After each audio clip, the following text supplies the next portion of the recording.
you don't have to be a legal expert to to sit here and listen to what I'm saying. If you're a reasonable person, then you're going to be like, okay, my cops got it wrong, or my cops are liars. I'm going to go confront them. And even like for me, because I interned at the DA's office, and so when something didn't smell right to me in a report, I would say, hey, this is what you're saying. This doesn't make sense to me. What's going on? And so, and that was me as an intern with no power, just trying to make a name for myself in this office. You know, I was nobody. Hey, so I'm really excited to share something new with you guys. I'm actually starting a online and a print newsletter in which I'm talking about philosophy, entrepreneurship, mental health, and physical health, in addition to music. And so these recordings are actually conversations between me and my boy Nathan, who's also a phenomenal digital marketer. And so basically these conversations are what are going to form the basis for the newsletter. So just giving you some insight into how I think and how I see the world. I hope you enjoy it. Leave me a comment below and let me know what you think.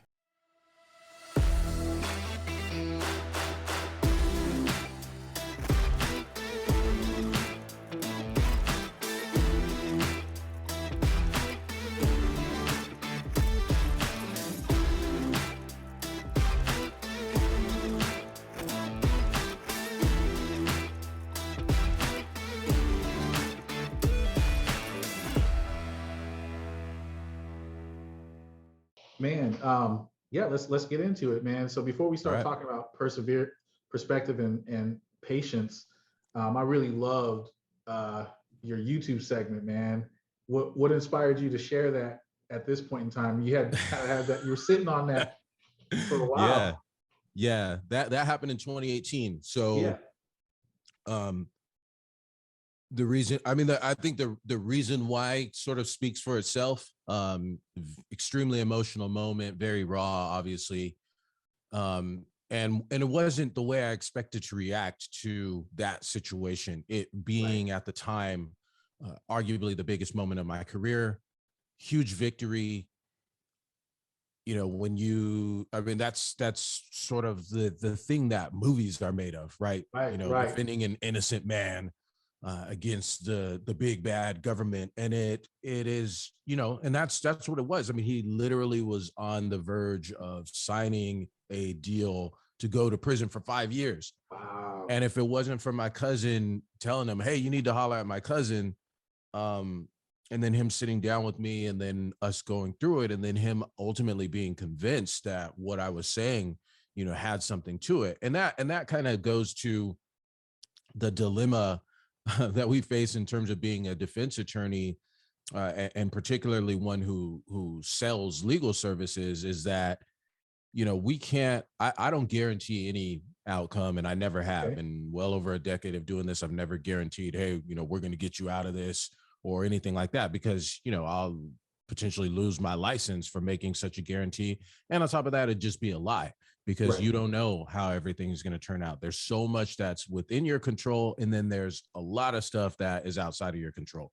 And so with that said, I still, you know, based on what he was telling me, I was like, we got to fight this, man. You can't just take this 5-year deal for something you didn't do. And so, you know, obviously we, you know, we built up our case, and, you know, I had my investigator go out, and actually this was interesting in that we went to the scene, because this was he was alleged to have evaded officers.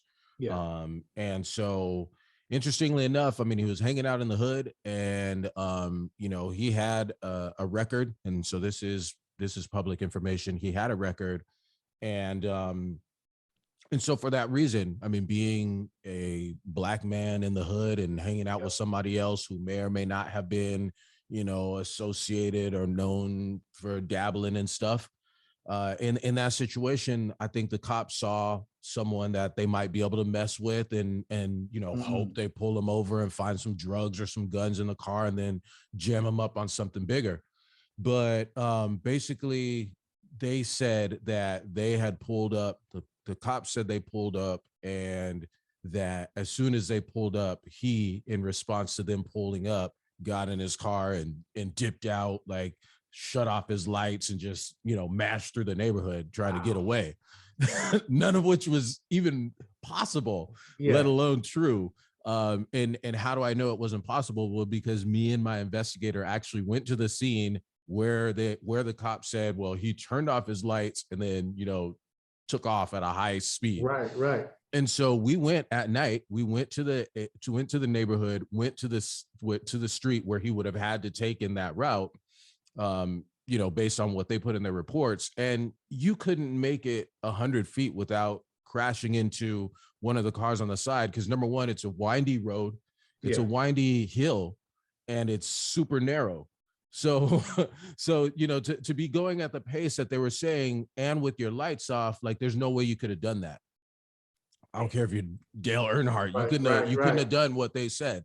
And then on top of that, they had said that he turned off his lights, presumably to be able to, avoid detection. Interestingly enough, this car was an Infiniti Q50, and on this particular model, you can't turn the lights off. So I had my investigator go to the dealership because, my client was like, hey, I didn't turn those lights off. Like I never turned the lights off. Yeah. And so she goes to the dealership and talks to like some engineer or something there. And they're like, nah, like on this model, like even if you wanted to, you can't turn the lights off. And I was like, oh, all right.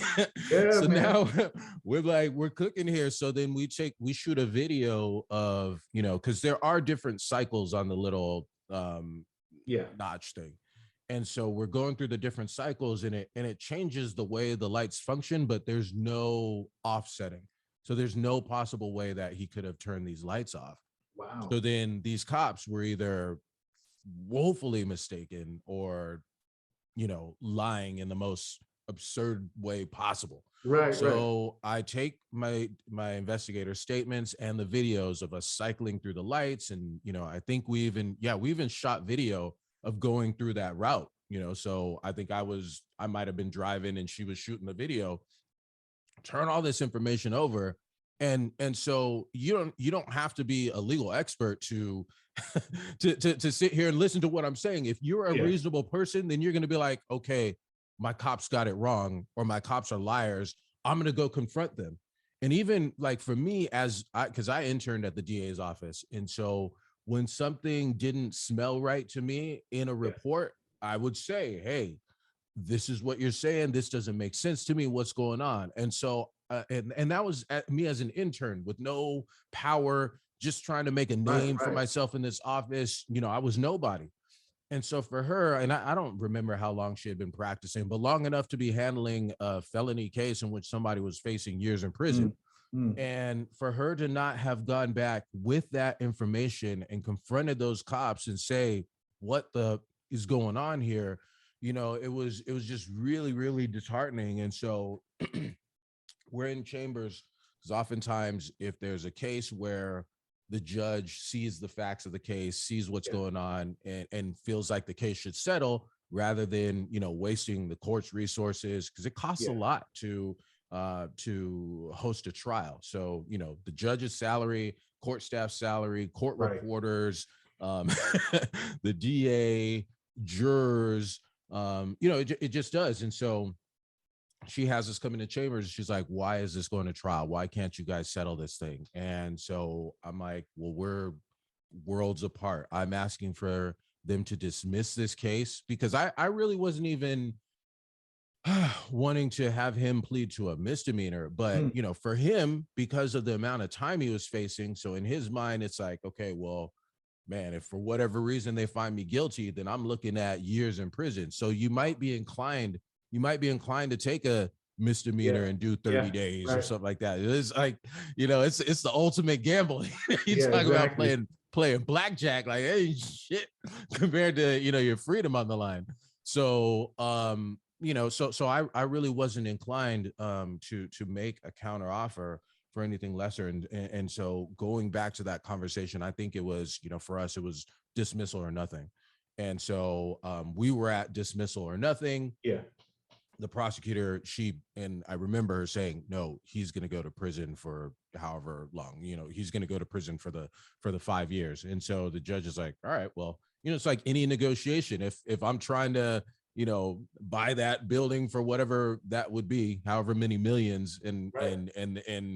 and you come back at, I come back, a million under asking. It's like, what are we even doing here? So we can't make a deal. So it had to go to trial.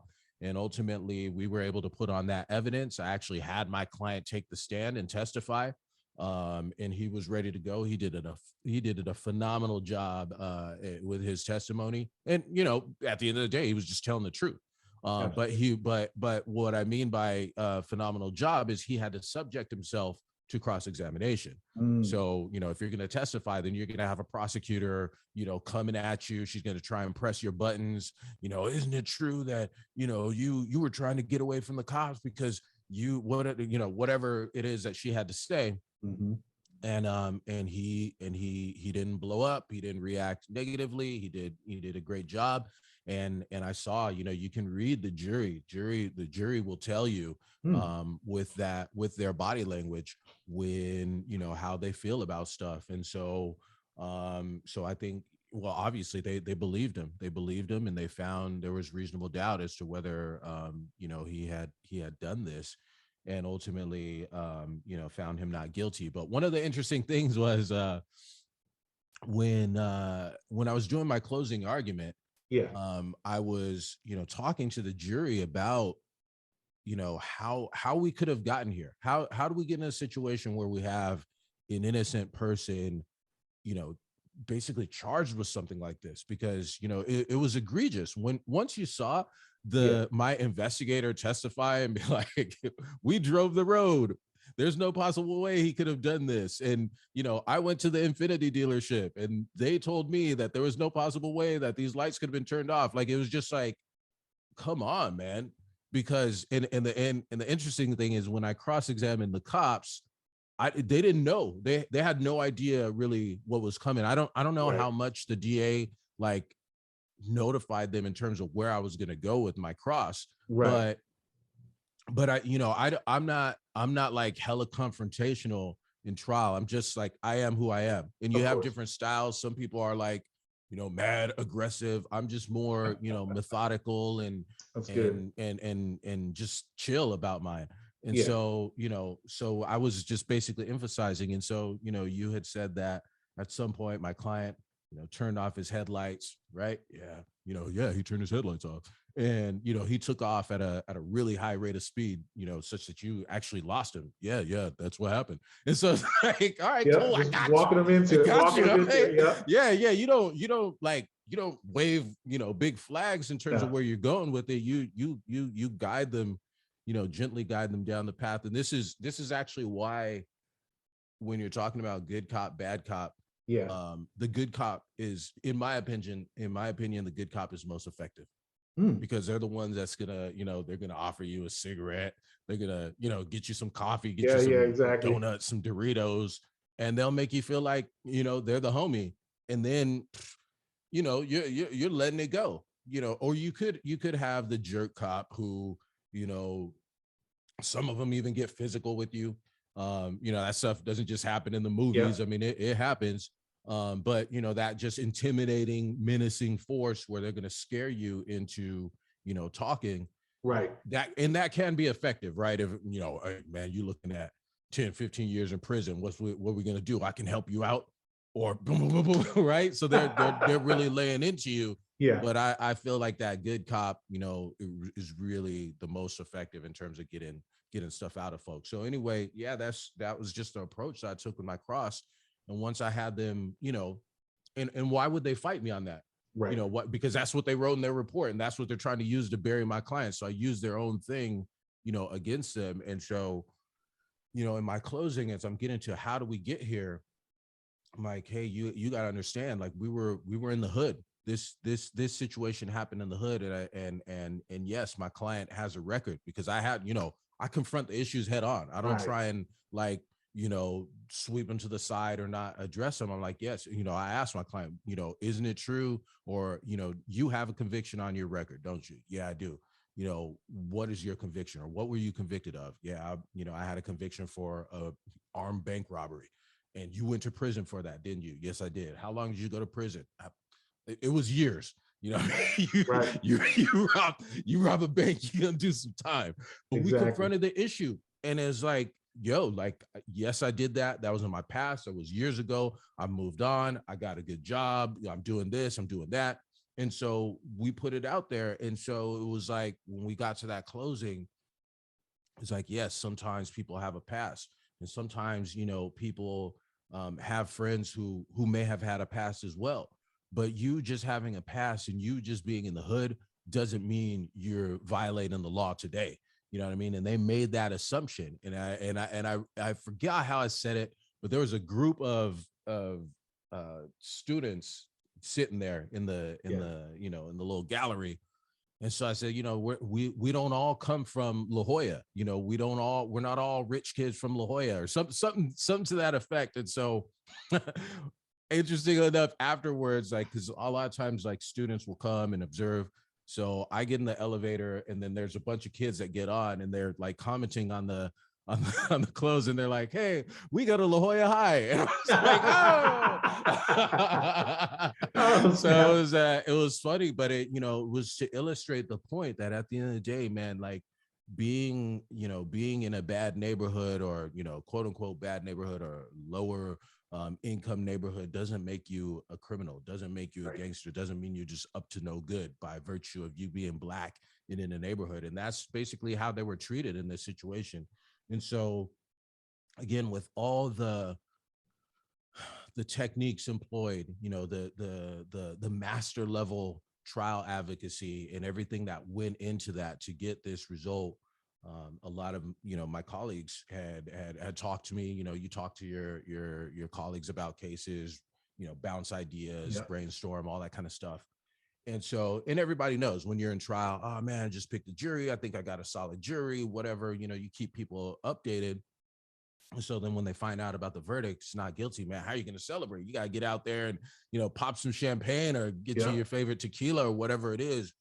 And so, but I ended up back at the office. You know, you get your verdict, and, you know, do whatever paperwork you have and talk to your client. And I got back to the office, and rather than to, you know, feel like it was time to celebrate or anything, I just was overcome with emotion, because, you know, one slip up, one, you know, anything, you know, anything that could have gone left in that trial. If somehow those cops were able to, you know, sneak their way out of my cross-examination, or whatever it was, that at the end of the day, even with that objective evidence, that the DA would still hold on to this and not do the right thing and dismiss this case.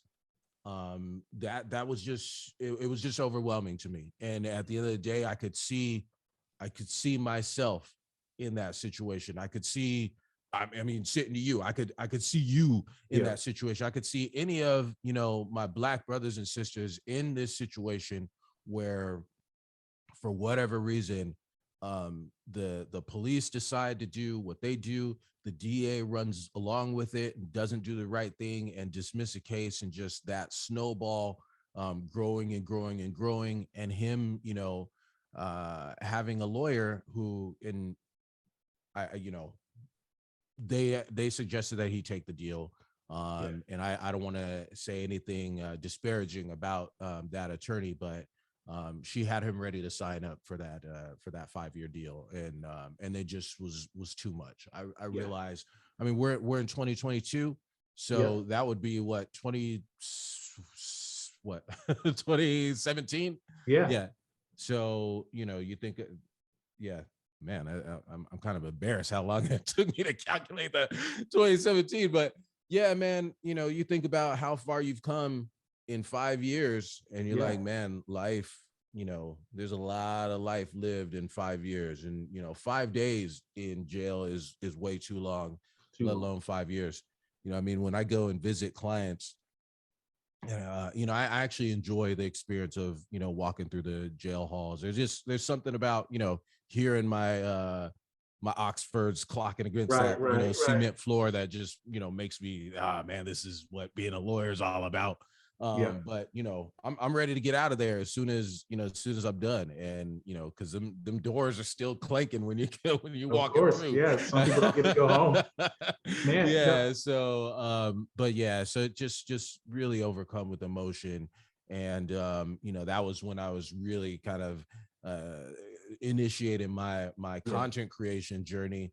And so for whatever reason, I just wanted to capture that moment, and I'm really glad that I did. um and I had gone back and looked at it a couple times and was like, oh man, should I put this out? And I just wasn't ready. And you think about trolls Right. and all that kind of stuff. And I was like, man, this is my truth. I feel like people need to know this.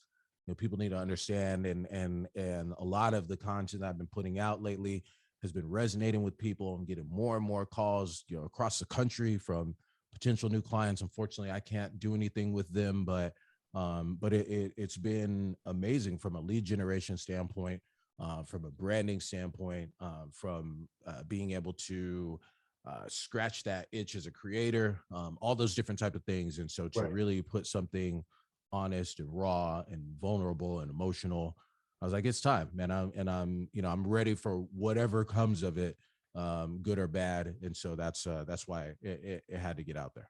Absolutely, man. Well, I'm glad you put it out. I really enjoyed it. Like you said, the comments, I started seeing people comment on it, and I'm glad you had such a good response, man. And I'm sure that, that client is grateful for your service, and, we're all grateful for your skill set. Yeah, And, appreciate it. moving on to the next topic, I think this goes into the next one well, perspective and patience.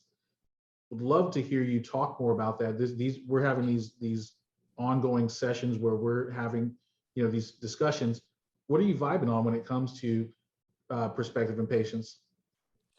Yeah, so these two topics are borrowed from Ty Lopez and Gary Vee, actually. Okay. So patience, I really got from Ty Lopez, and I realized that in many ways this is how I live my life. And he talks about being impatient in terms of getting he talks about being impatient in terms of getting started with something, Okay. but being patient once you start. All right, so let's just put in um, you know, more concrete terms. Let's say you need to do something in terms of a marketing campaign. Like, you're not your marketing campaign is not working. You want to get more solid leads, and you need to move on a marketing campaign. It's very easy to sit back and months, years go by, you don't start.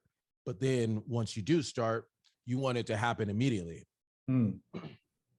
And that's being patient with starting and being impatient once you start, when Right. the opposite should be true. You should be impatient about starting, like, no, I need to move on this.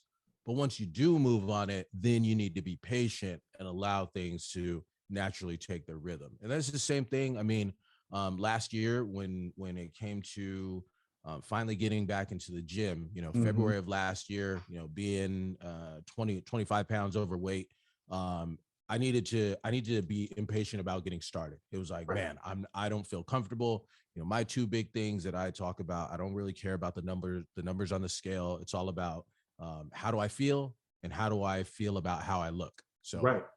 strip your clothes off, look in the mirror. How do you feel about how you look? And then how do you physically feel? Right. So when I did that test, I was not happy with either. I felt Hmm. lethargic because I wasn't working out as much, and I didn't like what I saw. So I was extremely impatient about getting started. All right, I know I need to get my diet back on track. I know I need to get to doing cardio again. I know I need to get to doing my weight training. And but then and this is hard. It is hard to be patient once you start, because you want to be where you were. You have Of course. you see, Facebook reminds you of where you were at, Yep. 18 months ago.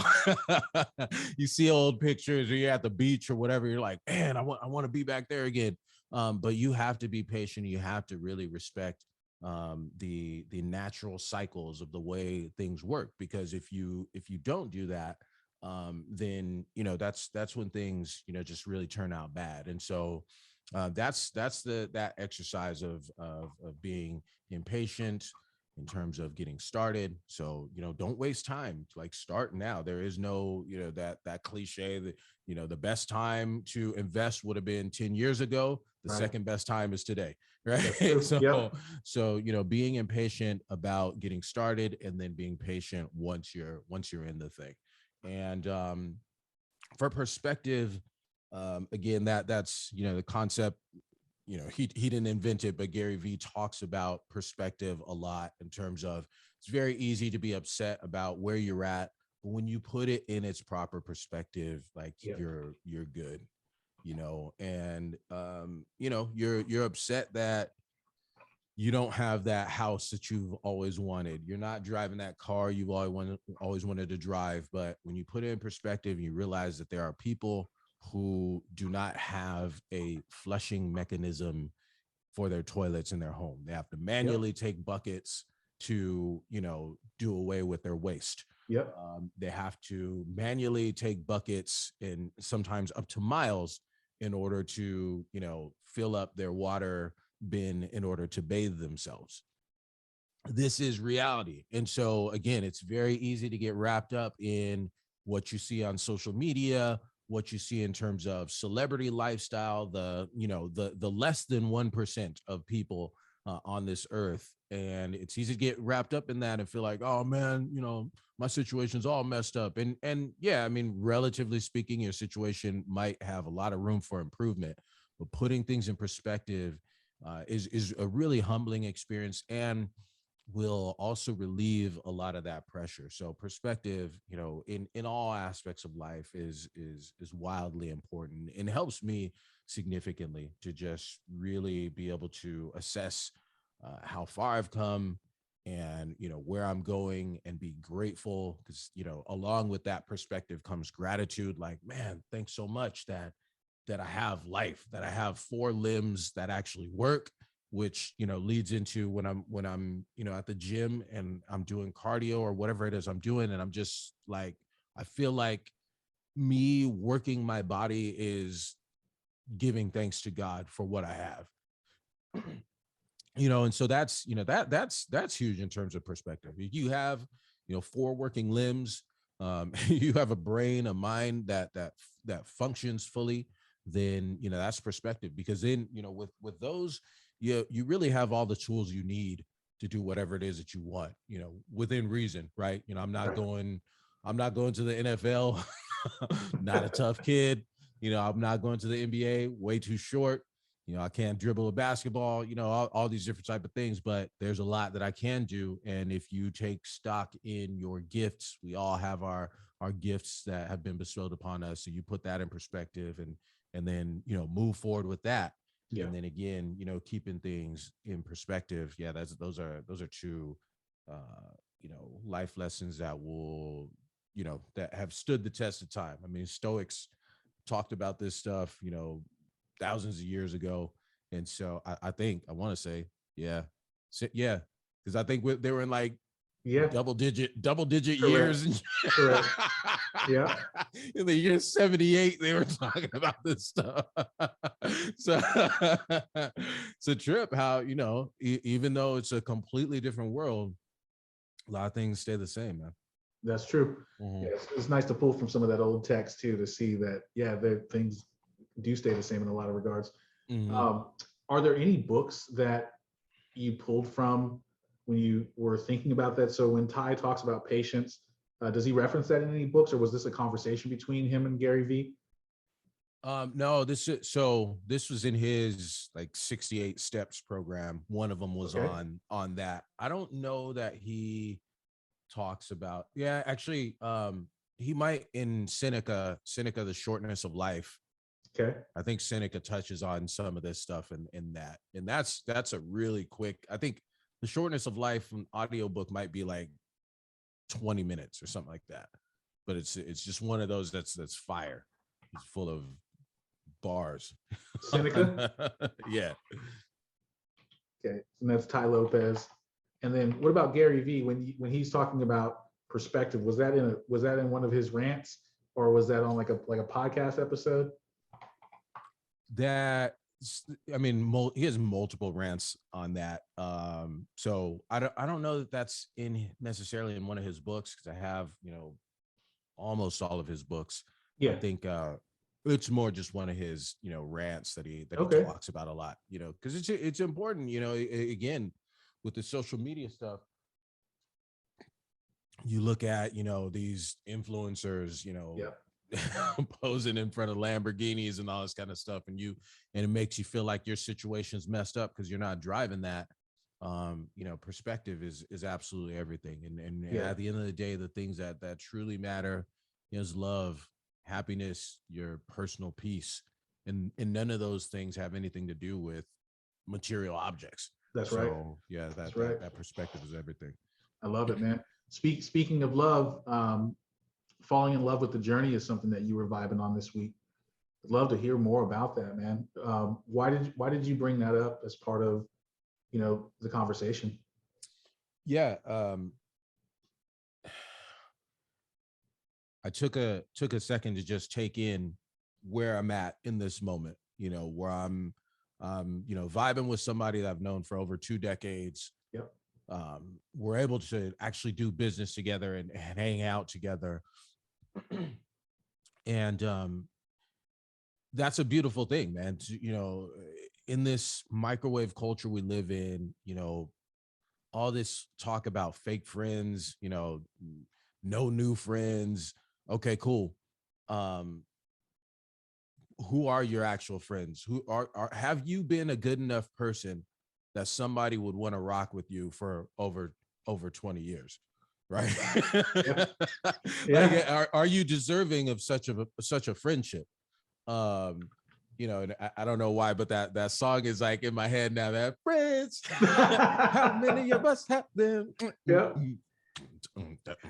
Yeah. So, yeah, I mean, it's just an amazing thing, and how that ties in is just that this versus anything, any fruits that will come out of this besides like the product. I mean, once we're able to see the newsletter, I think that's going to be really dope to see that come to fruition.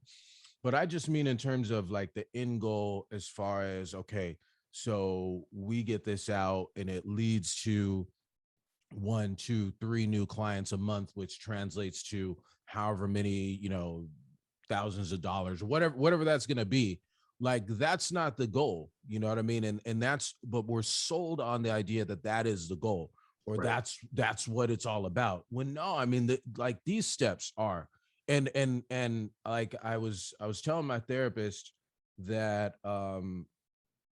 I was grateful because we had our little closeout session, right? Yeah. So I was telling you that she was retiring, and I was really upset about that, and ended up crying at our last session because I was like, oh man, because it's a loss, man. We're rocking for 8 years, man. Absolutely. Yeah. Yeah, no, and nothing but great things about it. and so we're like doing our little recap of how far I came over 8 years. And I was just like, wow, man, I've grown so much as a as a person, as a businessman, all these different type of things. And one of the things I told her is that I'm so much more open to the signposts for me to see how far I've come. And so, case in point, I opened up that Wix site and I was like, oh, oh man, this is trash. It's what I had, it's what I had. It was the resources that I had at the time. And it's one of those things where you do what you got to do. Absolutely. And maybe I'll have the editor do a little screenshot of that website. But man, I look at that and I just see a young scrappy entrepreneur just trying to do what he can, scraping, rubbing 2 pennies together to make stuff happen. And you do what you can with what you have. And that's, when I look back, man, those times, and even the darkest times, are what make today amazing. And so that's what in terms of the hike, you're enjoying the view, you're enjoying the effort put out as you're going up, not necessarily like being at the top of the mountain, which has its perks as well. But we're supposed to be enjoying the actual climb. The climb is so much sweeter than whatever that end result is that you're looking for. And that's something that people absolutely need to embrace. I'm really grateful that just every day I'm able to see how I'm helping clients every day, building my business, how I'm, making a name for myself, all these different things. And it really is, it's a game. It's a game, and it's a really fun game. Yeah. And yeah, I mean, I get it that dollars at the end of the day are the way that a lot of times businesses are measured. Um, but really, in terms of from a personal standpoint, enjoying the journey, falling in love with the journey is the key to really, enjoying your work life. And since work dominates such a large part of our worlds, it's important to get that locked in. All right. So we've talked about falling in love with the journey. Speaking of the journey, we've got to fuel ourselves on that journey. And typically that involves food. So talk to me about food and nutrition, Jamal. What's going on in that realm right now? Where are you at on that part of the journey? Yeah, so I'm eating more salads than I've ever eaten in my whole life, and and it's crazy. I never thought I'd be like this huge salad guy, but it's Yeah. actually something that I crave, man. Hmm. I look forward to eating the salads, and my time window in terms of eating is becoming later and later and later in the day. So Okay. I'm now becoming more comfortable holding out until 2:30, 3, 4. My schedule has gotten crazy busy lately because we've just had so many more clients, potential new clients inquiring. So my day has been packed, and so working on looking for some more help around here. But for right now, I'm sort of shouldering that load. And so, unfortunately, sometimes the day just gets so crazy that I'm not able to eat until that time. But realistically, I mean, that goes along the lines Yeah. with this intermittent fasting anyway. And so, but where I was hovering was around 12, 1. Now it's, more like 2:30, 3, and sometimes a little later. And even then, like, I'm not feeling like attacked by the hunger monster such that all right, well, I'm gonna go out and grab a, Big Mac. Like it's like, okay, Right. well, I'm hungry, but I'm gonna have this salad. Okay. And so one of the things that people don't understand about salads, or one of the things that turn people off, if they're like, I'm not just gonna eat a bunch of lettuce, like that's not gonna fill me up. And it's like, I'm telling you that after I eat one of these salads, even though I haven't eaten since, 8 o'clock the night before. So, think about it. Like if I have my last meal at 8 or 9, and then I'm not eating again until 4 p.m. the next day, and I Yeah. eat a salad and I'm fulfilled, then there's got to be something about that salad that is sustaining me such that I'm okay. And so, what are those things that salad has? So it does. You are going to have your leafy greens, whether that's a baby spinach, arugula, um, lettuce, whatever it is. But you got to have a protein in it. Yeah. And it doesn't even have to be a ton of protein. I do go by that whole thing of, Yep. protein the size of the palm of your hand. Yep. And so I'll usually have chicken with mine. Sometimes I'll have steak, sometimes I'll have shrimp, whatever it is.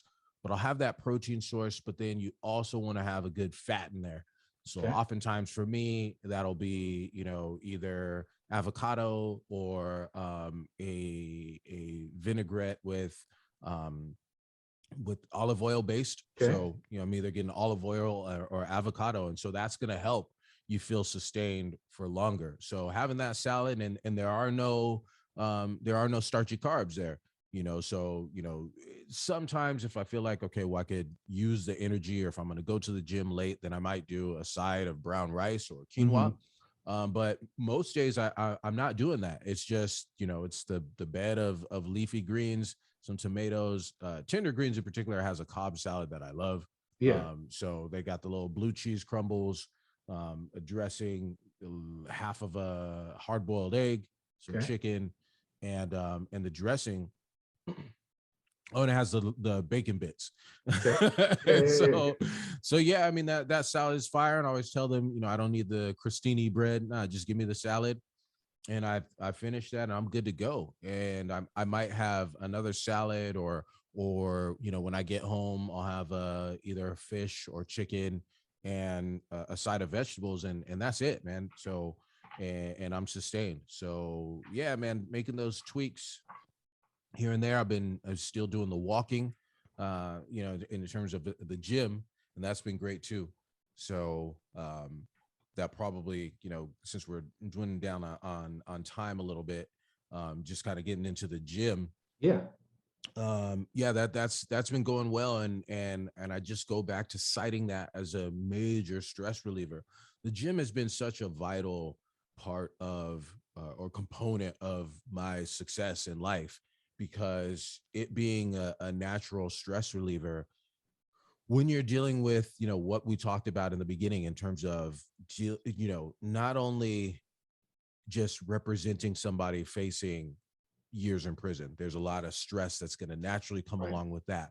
Absorbing the client's stress, absorbing the client's fears and frustrations and worries, being able to absorb that and be there for them, so not only to absorb that negativity, but be able to, provide positivity to them while maintaining your sanity and dealing with unreasonable prosecutors or dealing with a judge making a ruling that you don't agree with. Those things will chip away at your willpower to maintain yourself in a positive state.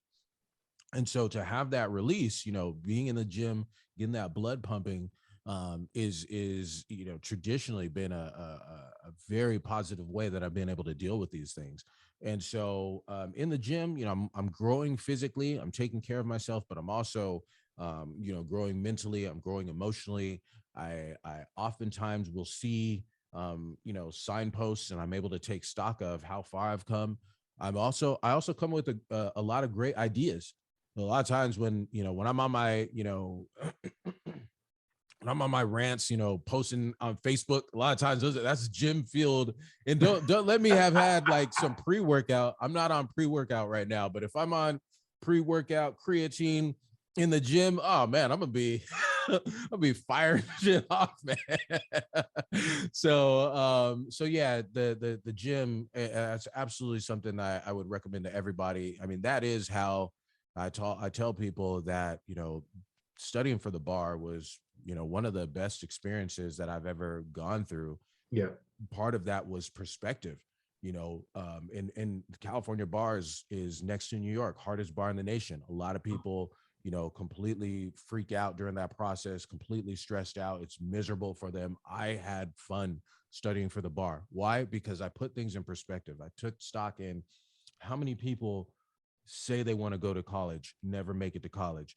How many people make it to college, don't graduate? And then other people who do graduate, how many people sit for the LSAT, the law school admissions test, and bomb on it, so they don't get into law school, or they do well on the LSAT, make it into law school, fail out the first year. Right. How many people actually, jump over that first year hump, don't finish for whatever reason? How many people actually finish, graduate law school? The number or the percentage of people who do just grad school in general, or graduate, is in the single digits. It might even be like 1% of Americans that graduate from graduate school. If not, it's definitely in the single digits. So when you put it in that perspective, and then that's not even counting being a black dude from the hood. Right. We ain't even got to that element yet. So when you think about that, and I'm like, man, I have all these people, people who come from middle class or upper middle class, whatever background, and I'm right here with you.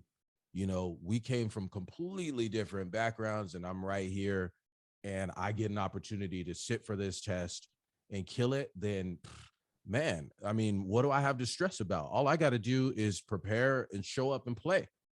You know what I mean? Like that's, I get 2 months to prepare for this test. This is my full-time job to prepare for this test. I'm going to stay with my workout routine. So I was working out 5, 6, 7 days a week, eating well, and, taking my bar prep course and studying, and in the library. That, to me, that was a dream life, man. Yeah. You know what I mean? So it's all about perspective. I mean, you could look at it as the worst thing that you ever had to go through. Man, why do I have to study for this test, man? The bar doesn't even test it doesn't even have anything to do with what the practice of law is like. And that's true, but at the end of the day, it's something that you have to do. It is what it is. You being upset about it isn't going to change the fact that it's there. So look at it positively and have fun with it. And that's just the philosophy I had going into it. And that was very beneficial. But yeah, man, I got lost going on that rant, but that was good. what were we talking about? Oh, the gym as a stress reliever. Yeah, it comes full circle. So yeah, I mean, that's just an illustrated point of, one of the times in which going to the gym consistently was a huge stress reliever for me. And even, throughout law school, I'd see people, freaking out, and mind you, yeah, I mean, I had my healthy set of stress too. But and fears and anxiety and all that comes along with it. But being able to manage that stress by putting things in perspective and keeping up with the physical fitness was ideal. I love it. I love it. Real quick, I want to just kind of stay on that for a second. Was there any time in your life where you feel like you got away from that, where you weren't getting into the gym and stress was consuming you? And then yes, yeah, absolutely. The times when I had a lot going on and allowed my gym sessions to be negotiable. Right. So when I didn't have in place that I absolutely must go to the gym, 3 times a week, I when I talk to lawyers, I talk about it being the same importance as a court appearance. Yeah. So that's not negotiable. I mean, you could have somebody stand in for you, but that appearance has to be made. You can't just be like, oh man, well, Your Honor, I just decided I was going to have breakfast with my wife or whatever it is that you decided to do. I had a late night at the bar last night. I can't show up to court. Like, nah, like you got to be there. And so that's where, training with a trainer can help in terms of that accountability, and they're going to charge you for the session, whether you show up or not. So when you get hit in the pockets, then, that might be motivation for you to show up. But yeah, when things got overwhelming between school and my internships, because I was on the trial team, so I competed doing trials. I was interning at the DA's office, interning at a civil litigation firm, had my caseload or my course load. So I had a lot going on. My schedule would be from, whatever, 6 a.m. to 8 at night. Yeah. And it was crazy. And so it was very easy to allow the gym sessions to be pushed off. And when that happened, I'm a very all or nothing type person. So once the gym fell off, then my eating fell off, then, everything just starts to derail. And then then you have the 10-car pileup and you're like, oh, guess I better get this thing back on track.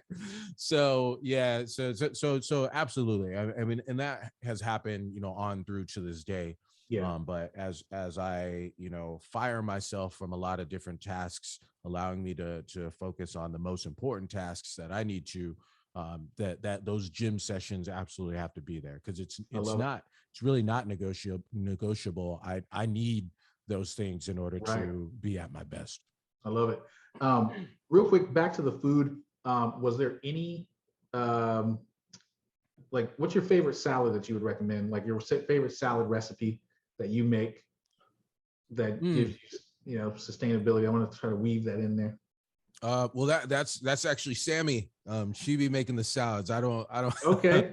I don't do the salad. I don't really cook. But I would say, when I'm not at home, really it's tender green salad.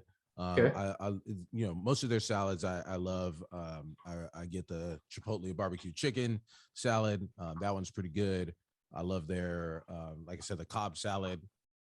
That I think backyard steak salad is good. So yeah, like, at the end of the day, you pick your protein that you like.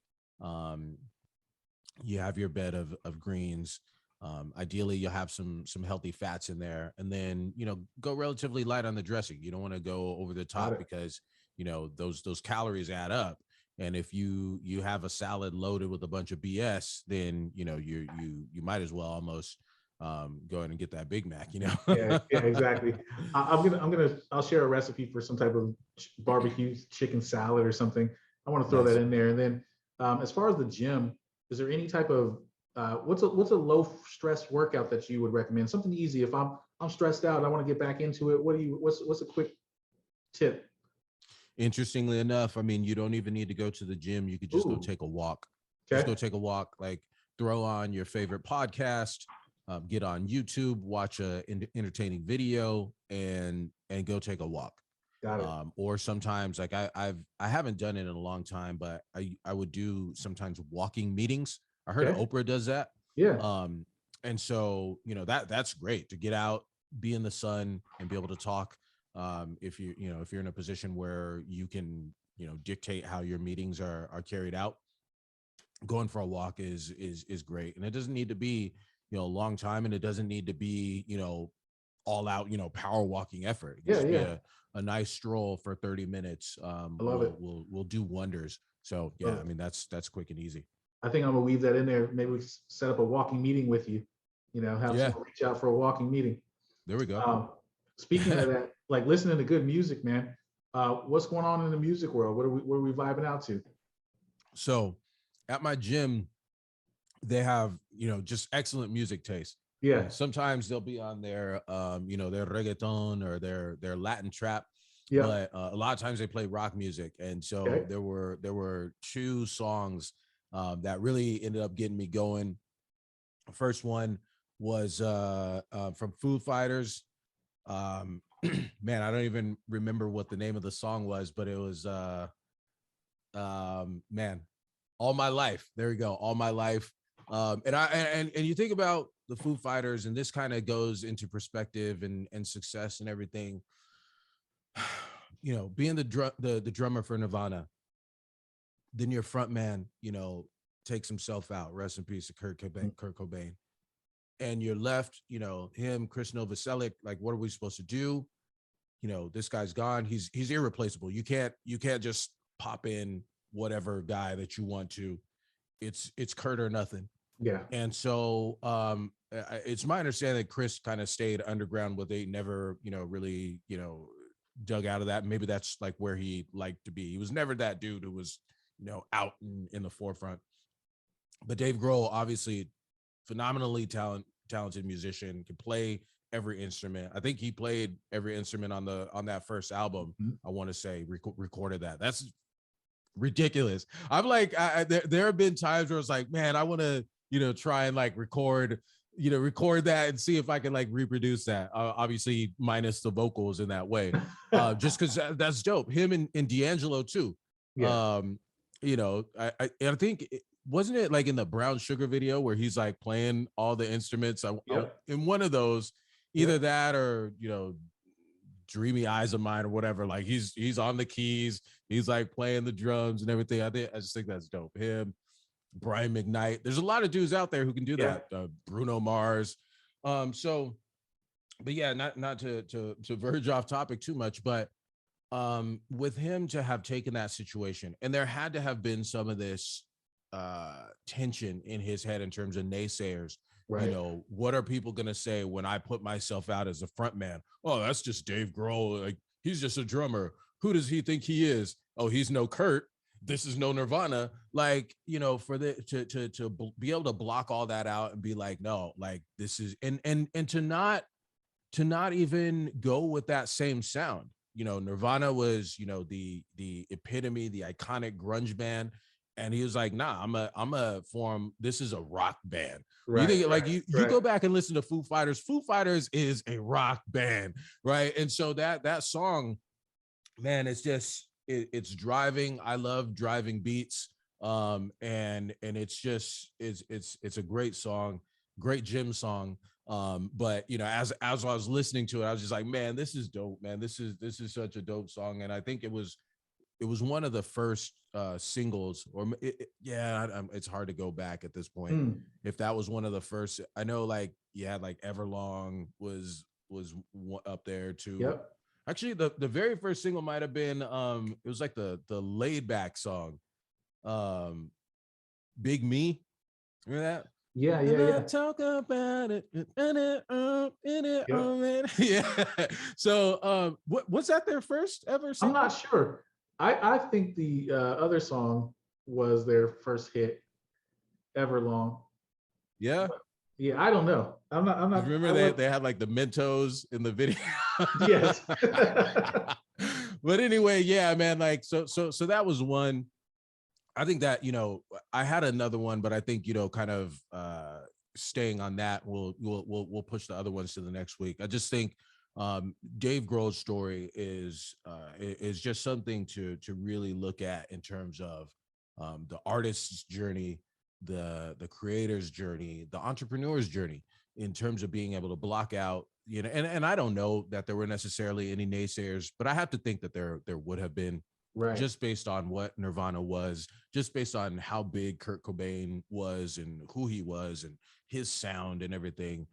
Those voices had to either have been actually talking to him or on some level in his head, unless he just was, Yep.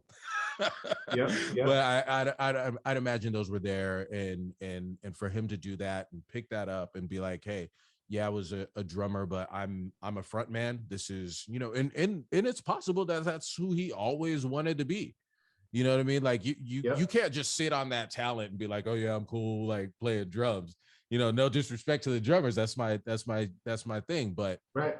But yeah, I mean, if you have that in you, you have that voice, you have that charisma, you have that front man it factor.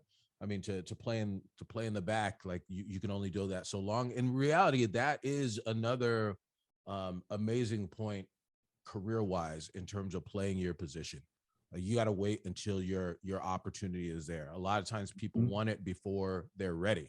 It Mhm. may not, he may not have been able to pop off the way Foo Fighters popped off at the Right. time, wherever he was at, whether that's talent wise, confidence wise, skill level, whatever it would have been. But to have played his position for that long as a drummer, essentially in the shadows, and then emerge when his number was called, like that.